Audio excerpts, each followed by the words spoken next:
Hello, YouTubers, and welcome to Level-Headed News. This is your host, Brenda. I have 3 episodes for you this morning. This is the first of the 3. There are 2 articles in this episode, and both the URLs are listed in the description of this video for your convenience. The first article that I have is off of France24.com.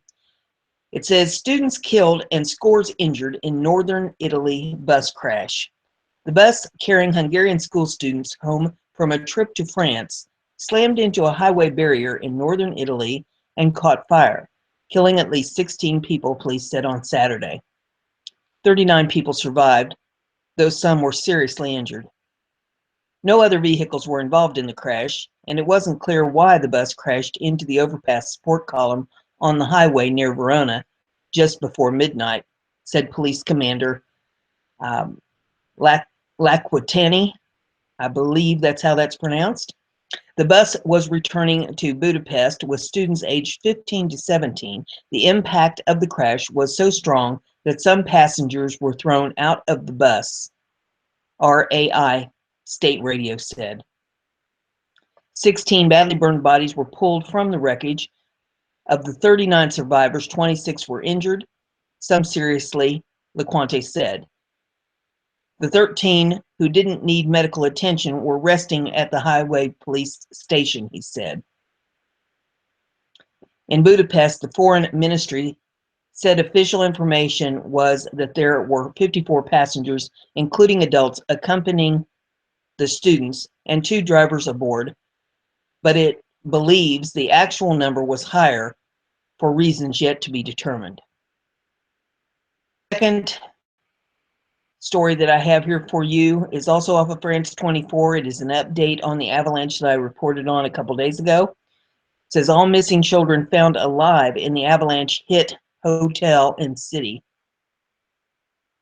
were pulled alive from the ruins of the avalanche hit hotel in central Italy on Friday, firefighters said. The rescuers follow the extraction of a young boy and his mother earlier in the day and mean all 4 children thought to have been in the hotel when the avalanche hit on Wednesday have now been saved. After a day of conflicting updates from the different services involved in the rescue effort, firefighter spokesman Luca Cari confirmed that the total of 10 survivors had been found alive by nightfall. Some of them are still under the rubble, however, and may be injured. Others are still unaccounted for. A mother and son were among the group of 6 people found in an air pocket on Friday morning. They were identified as wife and son of Gamapiro Perret, one of the 2 survivors found sheltering in a car outside the hotel on Thursday. Perret, a chef, had gone to the car to get his wife's headache pills just before the avalanche struck. By late afternoon, the survivors had spent a full 2 days under the snow-covered rubble of the Hotel Rigopiano, a 3-story spa hotel on the eastern lower slopes of Monte Gran Sasso, the higher peak in central Italy. Marco Bini said Marco Bini, one of the officers who reached the first group of 6 survivors, said the rescue team had been alerted to their possible location when they detected smoke from the fires they had lit to keep warm. He said 6 people had been found together in an air pocket, including mother and child, who were later shown emerging from a vertical tunnel in the snow. They were all in reasonable health, if very cold. The fire will have been using up the oxygen, so we were lucky to find them. Their faces said it all. It was like they had been reborn.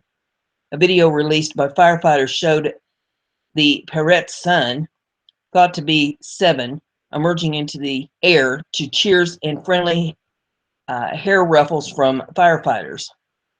Bini said the rescue had raised hopes others would be found in similar air pockets.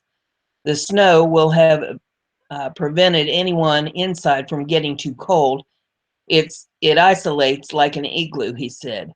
More than 25 people, including several children, were thought to have been in the hotel when it was hit by a massive wall of snow.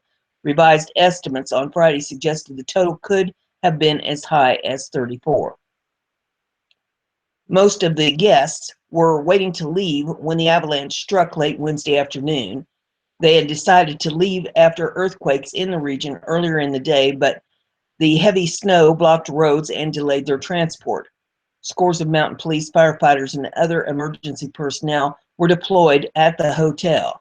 Progress was astonishingly slow, with rescuers wary of triggering further movements in the snow piled up on top of the masonry. The first rescuers to reach the hotel trekked for more than 8 kilometers, nearly 5 miles, through 2-meter-high snow to get there around 4 a.m. on Thursday. They got there just in time to prevent Perret and fellow survivor Fabio Salzetta from succumbing to hypothermia. Perret said his family was among the guests who wanted to leave hours before the avalanche. We'd paid the bill and were waiting for a snowplow to clear the road, he said. My wife told me she had a headache, so I went to the car to get some pills for her.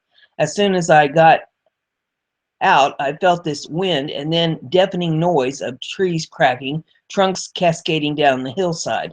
Then the hotel collapsed under the enormous wave of snow and half of the mountain.